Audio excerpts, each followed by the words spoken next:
سیدہ عائشہ صدیقہ کہتی ہیں زمانہ سو جاتا اور میرے رسول مصلی بچھا کے کھڑے ہو جاتے. او یار کھیتی باڑی کر کے نہیں، محنت مزدوری کر کے نہیں. جناب عائشہ کہتی ہیں میں یہ بھی دیکھتی کہ حضور ایک آیت شروع کرتے تو ساری رات اسی کو پڑھتے، اور میری نظر جاتی تو قدم مبارک پہ ورم آ جاتا. یار نماز پڑھ کے اتنی مشقت کر کے اتنی جد و جہد کر کے ورم آ گیا، یا رسول اللہ اتنی محنت کیوں کرتے ہو؟ فرمایا افلا اکون عبدا شکورا، کیا میں اپنے رب کا شکر گزار بندہ نہ بنوں؟ صحابہ کا ذوق عبادتوں کا، ریاضتوں کا، تلاوتوں کا، طبیعت ہے ان کی. وہ ایک دوسرے کو، حضرت مولا علی شیر خدا کرم اللہ تعالی وجہ الکریم کے زمانے میں روم کے بادشاہ نے کہا یار یہ مسلمانوں کا پتہ تو کرو، یہ آخر کیوں اتنے زیادہ مجاہد ہیں؟ اس زمانے میں جاسوس بھیجنے کا مزاج تھا. اب تو جاسوس پکڑا جاتا ہے، اب تو جاسوس ہو، اور جاسوسی کا شوق ویسے آج بھی ہے. عرض کروں تھوڑی سی بات اس عنوان سے. پتہ ہے کیا ہمارا مسئلہ ہے؟ ہم جہاں جاتے ہیں نا وہاں تھوڑی خوشبو سونگنے کی کوشش کرتے ہیں.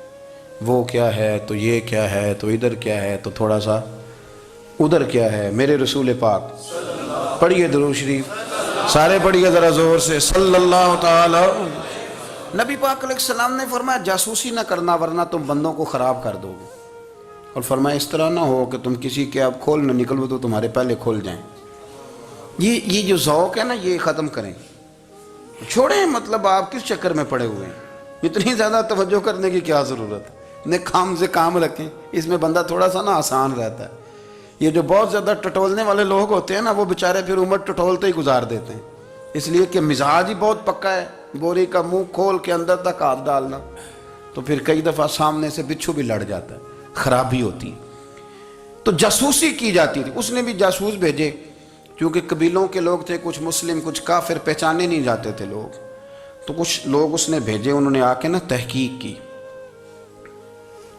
ریسرچ کری کہ آخر ماجرا کیا ہے. تو واپس جا کے انہوں نے رپورٹ دی نا روم کے بادشاہ کو. اس رپورٹ کا ایک جملہ بڑا شاندار ہے. وہ کہنے لگا بادشاہ ہمیں مسلمانوں کی کوئی سمجھ نہیں آئی، ہمیں کوئی سمجھ نہیں آئی. انہوں نے کہا بھئی کیوں نہیں سمجھ آئی؟ کہنے لگے یار عجیب بندے ہیں، جب رات مصلی پہ بیٹھتے ہیں تو یوں لگتا ہے ان کا دنیا سے رشتہ ہی کوئی نہیں، کوئی کسی کو نہیں جانتا. کوئی اپنے دکھ سنا کے رو رہا ہے، کوئی اپنی بات کر کے رو رہا ہے، لگتا ہے کہ ان کا کوئی رشتہ ہے ہی نہیں جب مصلی پہ بیٹھتے ہیں. اور فرمایا جب سویرے یہ جہاد کرنے نکلتے ہیں تو لگتا ہے ان سے زیادہ دلیر ہی کوئی نہیں. حالانکہ جو مصلوں پہ رونے دھونے کے لوگ ہوتے ہیں وہ کئی دفعہ جہاد میں کام نہیں کرتے، لیکن عجیب لوگ ہیں کہ رات کے راہب ہیں دن کے مجاہد ہیں، کوئی سمجھ نہیں آتی. میرے عزیز ان لوگوں نے مصلی آباد کر کے رکھا، تلاوتیں ان کا ذوق رہی، منظر روز پڑھنا، اسباق پڑھنا، وظائف پڑھنا یہ ان کا ذوق رہا. اعلیٰ حضرت بریلوی رحمت اللہ نے 1000 کتاب لکھی ہے، لیکن الوظیفۃ الکریمہ کے نام سے جو وہ صبح و شام وظائف پڑھتے تھے وہ الگ انہوں نے ان کو بیان کیا. پابندی کے ساتھ اپنی اللہ اللہ کرتے تھے. شیخ شہاب الدین سہروردی رحمت اللہ علیہ، اس پر ایک بندے نے اعتراض کیا. اس نے کہا جی آپ کس قسم کے صوفی ہیں، مرید بیٹھے ہیں اور آپ وہاں نفل پڑھ رہے ہیں؟ یہ بھی بڑا مسئلہ ہوتا ہے نا. جو بندہ ملنے آتا ہے وہ اپنے ٹائم کے حساب سے آتا ہے، اور پھر اس کا یہ بھی خیال ہوتا ہے کہ پیر صاحب جو ہیں وہ چونکہ درویش ہیں تو نہ انہیں روٹی کھانی چاہیے نہ سونا چاہیے، چونکہ وہ درویش ہیں، اور ہم چونکہ درویشوں کے ماننے والے ہیں لہذا ہمارا یہ طریقہ ہونا چاہیے کہ جیسے ہم کہیں درویش ویسے ہی کر جائے. حالانکہ جس کو آپ درویش کہیں گے آپ اس کی مانیں گے، آپ منوائیں گے نہیں. ہمارا مزاج ہوتا ہے. شیخ شہاب الدین پر لوگوں نے اعتراض کی، حضور لوگ ملنے آئے ہیں، زیارت کرنے آئے ہیں، بندے دعا کرانے آئے ہیں، اللہ اللہ کرانے آئے اور آپ نفل پڑھ رہے ہیں. کیا جملہ ہے، کیا حسن ہے، کیا خوبصورتی ہے. فرمانے لگے رب رسول سے مانگنے کے لیے مصلی بچھایا ہے، اگر وہاں سے مانگوں گا نہیں تو تمہیں دوں گا کیا؟ پہلے مجھے کچھ لے تو لینے دو، اگر میرے پلے کچھ ہے ہوگی تو آگے دوں گا نا. تو میں مانگنے گیا تھا کہ یا اللہ دے، تیرے بندے لینے آئے دے، تو میں کچھ لوں گا تو آگے دوں گا نا. لیکن ہمارا یہ سٹیٹس، یہ مزاج، یہ شعور نہیں ہے. گپیں، کہانیاں، داستانیں، گفتگو، خطابت، واز، کیا بات. لیکن اگر کچھ کرنے کا کام ہو تو وہ نہیں ہم سے ہوتا. میرے نبی کریم علیہ السلام نے مصلی سے دل لگانے کا درس دیا، حضور نے توجہ دلائی. صحابہ اس ذوق کے حامل لوگ تھے، وہ کوشش کرتے تھے جناب صدیق اکبر رضی اللہ تعالیٰ عنہ کا عبادت کا مزاج ہمیشہ قائم رہا. حضرت عمر فاروق ساری رات اللہ کے حضور کھڑے رہے. حضرت عثمان غنی رضی اللہ تعالیٰ عنہ عشاء کی نماز پڑھ کے 2 رکعتوں کی نیت باندھتے تھے. 15 سپارے پہلی رکعت میں پڑھ دیتے تھے اور 15 سپارے قرآن مجید کے دوسری رکعت میں پڑھ دیتے تھے.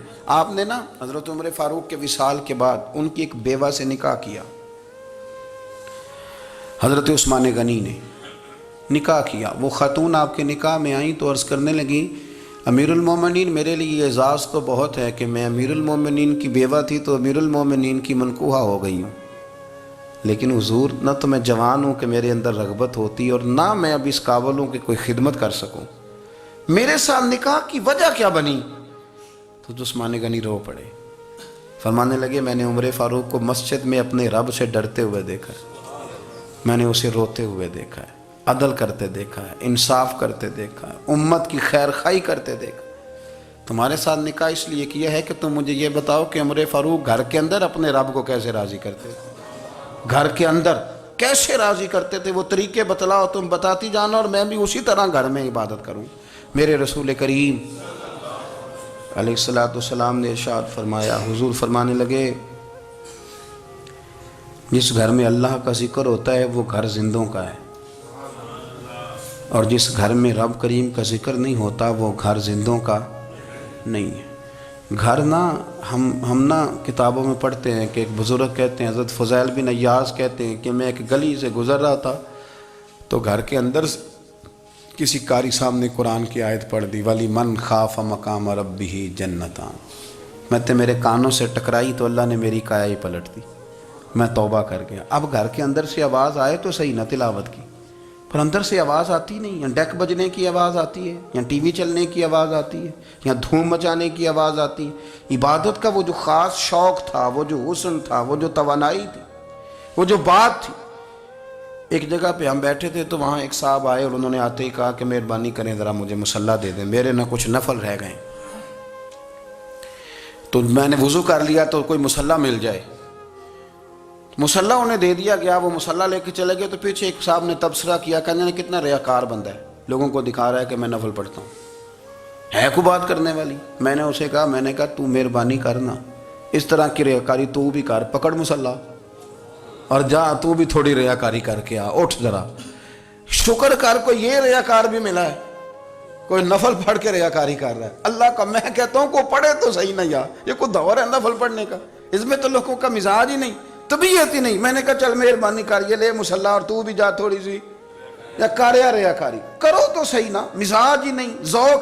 جمعے کی نماز پڑھ کے یوں دنیا بھاگتی ہے، او ہو پتہ نہیں کون سی پیچھے آگ تھی جو بجھائی جائے گی. اور آج تک لوگ مسئلہ پوچھ رہے ہیں کہ جمعے کی بعد والی سنتیں کتنی ہوتی ہیں. میں نے کہا کتنے سال ہو گئے جمعہ پڑھتے، کتنے سال ہو گئے، ابھی تک سنتوں کا نہیں پتہ، ابھی تک نے علم کے پہلے کتنی رکھتے ہیں اور بعد میں کتنی رکھتے ہیں. فجر کی سنتیں کب پڑھنی چاہیے، سنو فجر کی سنتوں کے بارے میں. میرے رسول کریم سید عالم صلی اللہ تعالیٰ علیہ وسلم سے ایک صحابی نے پوچھا تھا حضور میری فجر کی سنتیں رہ گئیں یا رہ جاتی ہیں تو حکم کیا ہے؟ کیا انداز ہے حضور کا.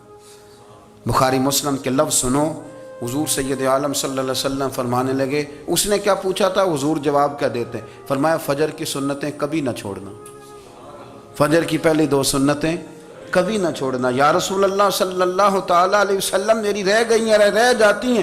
فرمایا فجر کی 2 سنتیں نہ چھوڑنا. فرمایا فجر کی پہلی 2 سنتیں مجھے دنیا اور دنیا کے اندر جو کچھ ہے وہ سب سے زیادہ پیاری ہے. فجر کی 2 سنتیں دنیا اور دنیا میں جو کچھ ہے مجھے وہ سب سے زیادہ پیاری ہیں. اس لیے فجر کی سنتیں نہ چھوڑنا. اپنا ذوق، اپنی طبیعت، ہم نے نا ذوق غلط بنا لیا ہے. اگر 20 بندے کہہ بھی دیں گے تو نے بڑی شاندار تلاوت کیا تو کیا اس سے بنے گا؟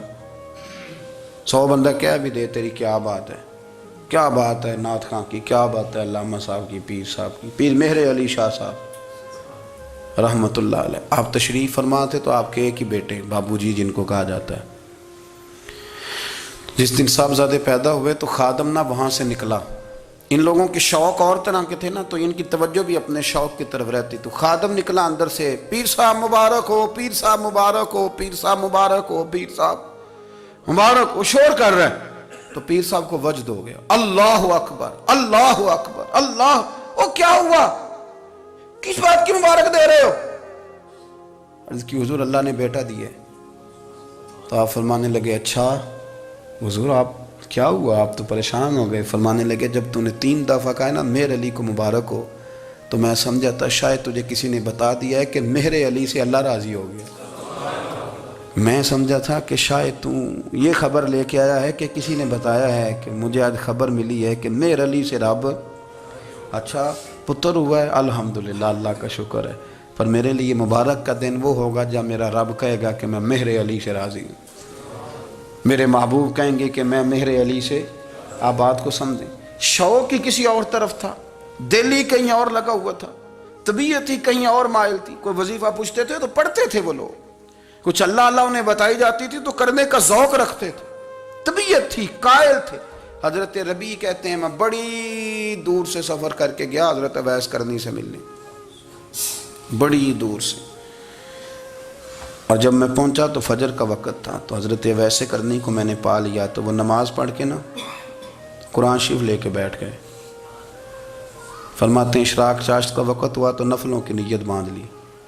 محدث ابن الجوزی نے لکھا ہے، فرماتے ہیں پھر جب زوال کا وقت ہوا تو مسجد میں جھاڑو دینے لگ گئے، زور کی نماز پڑھ کے تو عصر کی تیاری تک وہ مسجد میں بیٹھے رہے، اور میرے نبی پاک علیہ السلام نے فرمایا جو نماز کے انتظار میں بیٹھا ہو وہ نماز ہی میں ہے، وہ نماز ہی میں ہے۔ فرمایا میری دنیا میری امت کی جو رہبانیت ہے نا وہ اتنی ہے کہ نماز کا انتظار کرے، اذان کے بعد نماز کا یہ راہب ہیں، یہ اس وقت چھوڑ کے بیٹھے ہیں سارا کچھ۔